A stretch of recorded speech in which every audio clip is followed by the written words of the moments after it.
Hello again, everyone. This week's installment will be um, a little bit of a continuation of what we said last week about poetry. Um, hoping I'd like it to serve as a comparison between sort of fiction writing and poetry. Sort of describe how fiction writing is different. And how if you think about what writing poetry is, that might help you to you might be you might have a better understanding of what it is to write fiction. Really try to be aware of that opposition. So that's the way we'll begin with it, and then I'll move on to sort of some of the dangers of of cliche and I would say things that are very conventional in writing. This is one thing when I'm reading your copies. I thought it might be interesting to look into. So that's the second point we're gonna look at. So to wind up this first part, to wind up what we saw last week about poetry, if you'll remember, we looked at sort of the history of writing poetry and how it formed sort of this vast overarching cycle. And it's the end of this cycle was really in the 20s, right, in the 1920s of the 20th century. And we saw such writers as T.S. Eliot and Ezra Pound. And it seemed as if we could think of it as being sort of the implosion of culture, this writing was sort of packed with the whole, tradition, all the conventions and all the traditions of writing poetry. And so it was extraordinarily dense, and it was almost like an encyclopedia of everything, all the poetry that had ever been written. But at the same time, the very density and the very sort of fullness made all the conventions kind of fall apart. The writing is full of ruptures. It is so there's a lot of hiatus. There's a lot of discontinuity. So in a sense, it's very the writing itself is very fragmentary. So this lack of wholeness makes us kind of think that that this is sort of the end of writing traditional poetry in a lot of ways. So that's where we are. That's sort of one main current, at least, of where we are in the 20th century. And that's, in a sense, you can think that that's where we are today. It would be a little bit. There were some of you wrote poems, and a lot of times it's really difficult to know where you stand with, I would say, sort of the conventions of poetry, right? This might involve, for example, talking about a rose or a flower, it's a little bit difficult to talk about a rose or a flower. These things have been talked about so much, and in this day and age, it's a little bit difficult to avoid falling into, a cliche, right, and finding originality with that. So there's a few different sort of solutions to that, right? We can think of examples of the Beat generation, right, which is in the list that you will get. And one of the best examples of this would be Allen Ginsberg's Howl. This is something you might want to read. This was actually, he read this in San Francisco in the 50s, and it's an extreme, it's a little bit paradoxical because it's a very lyrical piece, and it's a very emphatic work, but at the same time it strives to really go against, I would say, any kind of exaltation of what it means to be sort of an important poet, right? And it's important to note that he was writing this to a different kind of an audience. This is a lot of what is known as sort of the underworld and counterculture, and the language of itself is full of this dirty language. There's nothing. We feel as if there are no he's writing for people who have, we would say, a more casual lifestyle, right? This is where we can talk about counterculture, and the writing is really familiar. There isn't any of this sort of stifled conventional language here. So that's sort of one approach, right? That's sort of one that you might be, if you're interested in this kind of approach, you might want to look at this. There's another one, and it's a little bit I would say it's a little bit more ambiguous, would be what is known as the New York School of Poetry. And one of the references you'll find in the document that I've sent you will be to a poet whose name is Frank O'Hara. And this is, I say this approach is a little bit more ambiguous because I've just said that, the beat writers and, namely Allen Ginsberg are, they're very much sort of part of the underground and the counterculture movement. Whereas Frank O'Hara, who's another American, he's writing in the 50s and I would say 40s, 50s, into the beginning of the 60s. He has a more ambiguous stance as far as where he stands with respect to the tradition. One critic has summed this up very well, saying that he wasn't really against it; he was sort of indifferent to it. So this led him to, for example, we talked about things like meter, the sort of metric conventions. He basically sort of ignored them, and he kind of went his own way. He wasn't working against it, but he sort of lit out on his own. And as far as culture is concerned, he worked at the MoMA, in New York, and the Museum of Modern Art. Before this is when the MoMA was a little bit more of a, I would say it was a little bit more cutting edge. It wasn't really as much as a part of the establishment as it is now. And so we can see that he was a poet, and yet he was sort of more involved in the art scene. And he, notably, when he was at university, he came down to New York, and he was just actually bored with the sort of the literary scene as it existed. I've talked in lectures about a review called the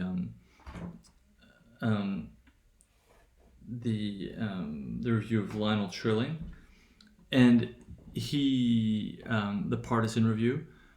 And so Frank O'Hara came to New York, and he sort of had high expectations about sort of becoming involved in this scene, and he found that he was bored. This sort of these concerns, these very serious cultural concerns, just really felt like they were no longer really relevant to his life.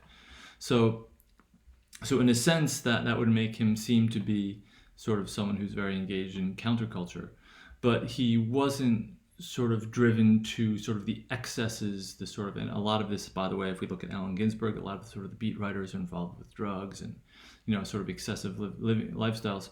He didn't tend to say that these solutions, this sort of alternative lifestyle is sort of a panacea or sort of a solution to the problem, and he didn't really exalt it. So he didn't sort of fall into one trap trying to not fall into another. So, and it was a sort of a fresher way of living. It's one way to think of it. And one of the writers who was part of this movement we looked at Joe Brainerd, and that's sort of a place where you could situate him. And notice that if it's what this means is that it's kind of very difficult. This is sort of writing that's really difficult to qualify. It's, in a sense, it's interesting because it's sort of less important. It's a little bit less self-assuming, right? We get the feeling that there's something might be sort of more casual about it, and yet it doesn't have that sort of dramatic, self-important, rebellious stance that might become sort of tiresome with a lot of the writers associated with the Beat generation. It's a little bit it's a little bit humbler on a smaller scale, and yet it can strike, and it might ring true to a wider audience. So that's sort of to segue into this idea that in many respects today, this idea of writing sort of conventional poetry and conventional verse is a little bit tired, and there's sort of other solutions that you can find to it. So this can kind of lead us to sort of ask questions about sort of tone and voice. Because let's move on to sort of writing fiction, right? So a lot of what is at stake in what we call the end of poetry is sort of the difficulties of, we could say, sort of convention, and what that being perceived as sort of artificial, and that leads to the difficulties of let's say a poet finding his or her voice. And if you remember, we talked about this idea that poets traditionally have one of the real I would say the specificities of poetry is that you have this sort of unique voice, whereas when we talked about fiction and we talked about the ideas of Bakhtin, fiction, very often there's this idea that we have a sort of a permeable voice that is sort of open to other voices, right? And that we saw that the Bakhtin stated that the 19th century novel was really the ideal instrument to do this, of sort of an open narrator's voice, whereas we can think of the traditional poetry having sort of a closed voice. And this goes along with the fact that we have sort of prose as sort of a more open form, right? There are less sort of constraints, right? And we can think of there are wider variations in tone. Just the fact that there is dialogue means that a lot of this reported speech, adds to an influx of characters from wider social backgrounds, right? So that means we hear more voices that are, some are formal, some are much less formal, from all walks of life, right? So that means that prose writing, because of that, right, it takes on a lot of inflections, right? It is kind of stretched out. The form itself is kind of stretched out and very open, and sort of anything can go into it, right? So that's something to be aware of, so when you're writing stories, right, that might appeal to you, the sort of openness of the form, and the fact that it can, a lot of you ask questions about sort of, if you can write something very casual, if you can use, dirty language, and of course you can. And I would say one of the difficulties is, though, that when you do that, when you write something very familiar, you might have difficulties with your tone, because many of you in your stories would use very, in one sentence, right, you would use a very sort of, I would say what we might just call a literary expression, a very sophisticated vocabulary word, right? And in the next sentence, you would use a very familiar expression, right? And this is actually which has traditionally been referred to as bathos, B-A-T-H-O-S. I'll write it on the board here. And bathos means it's a ridiculous descent from the sustained and the elevated to the commonplace, right? So be aware of the fact that it's interesting. I'm not saying it's illegal. I'm not saying you shouldn't, I'm not saying that you should prevent yourself from going from a very sort of sustained register into a more common one, but it can make your writing feel very kind of pretentious and artificial, right? If you have a very sort of unsophisticated writing style, and all of a sudden you want to sort of interject, and you sort of want to interject sort of a more kind of precious one, right? It can really stick out, and it might really seem like you're forcing it.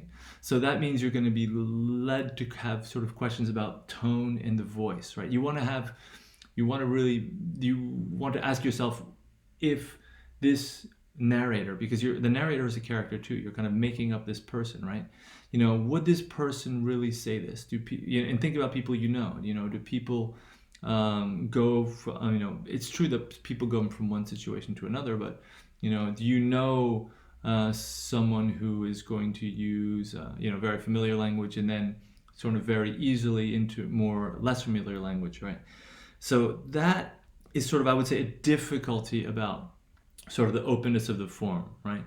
And it's in one of the paradoxes, because you, as I said, I think what is refreshing a lot of what you write is that you want to kind of, I feel that a lot of you want to sort of get away from this sort of, this sort of hackneyed and overdone cliche forms, right? But it's very, and so you kind of want to be free from them, but sometimes you kind of fall into those by ignoring them anyway, right? So that's a difficulty. That's something that I would want you to be aware of. And another, so if you look at this sort of starting with poetry, that where the whole idea of conventional language is sort of more obvious, right? We've moved on to sort of prose, and I've tried to suggest that this also occurs, in fiction writing, right? This is sort of a danger of fiction. There's a lot of conventions in there, and as we've just said, this can really come through in sort of areas where the tone doesn't really feel right, where the voice isn't really convincing, and that might be due to the fact that you have a sort of very familiar tone, right? But then at the same time, you kind of want to use literary tropes or things that might be a little bit more sophisticated, right? And that might make your whole sort of enterprise a little bit contrived, right? And another area where this could be true, where this could be more also sort of a difficulty, is when we have questions of plot in sort of genre. One example could be if you have something like a murder mystery, right? Now, there's sort of a mechanics of a murder mystery, right? There might be sort of an initial mystery. Let's say the narrator might see someone walking down the street, right? And then and a lot of that is based on the fact that there is sort of withheld information, right? So the whole motor for the narration is going to be to sort of discover this mystery, right? It could be a sort of a minor detail that takes on greater and greater importance, right? So that is what is going to sort of motivate the actions and who meets who. And then let's say this person who you see walking down the street, who is sort of intriguing, meets someone else, and it turns out that this person that this stranger meets is actually someone that the narrator knows. And these are all sort of parts of what we might really call sort of the mechanics of sort of a mystery, right? Of mystery fiction. So that is another thing to be aware of, is that very often without relying it, right? Or without being aware of it, you might kind of be falling into sort of the traps of convention, right?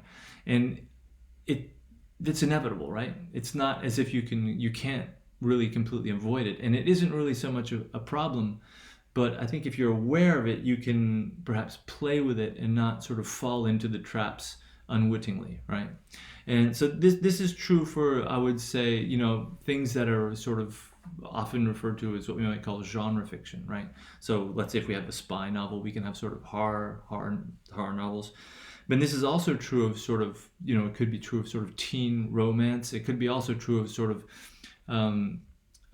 stories about family relationships. These are all things that have been sort of written about over and over, and so there become a series of sort of tropes that are kind of cliches that are related to those. So I would urge you to try to be a little bit reflexive about that, saying, what kind of a story? This is my story, right? This is my story, but this is inevitably going to fall into a kind of a story that a lot of people have written before, and that's actually a good thing. Hopefully you could find that inspirational. Now, we've kind of gone through the whole map.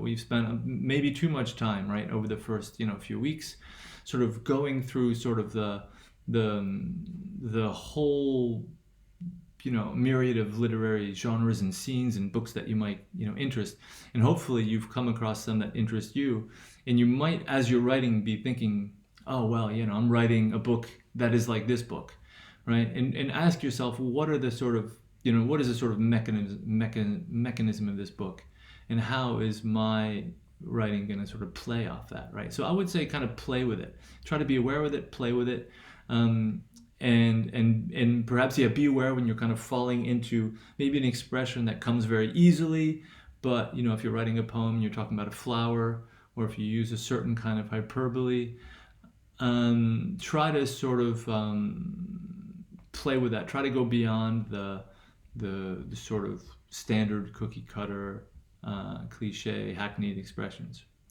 So that is the sort of advice for this week. I hope your writing is going well.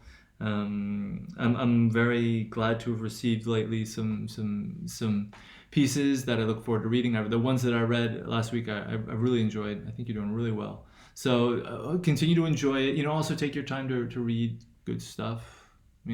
Hopefully you've been able to acquire a lot of the books that we talked about, because that a lot of you have asked about too.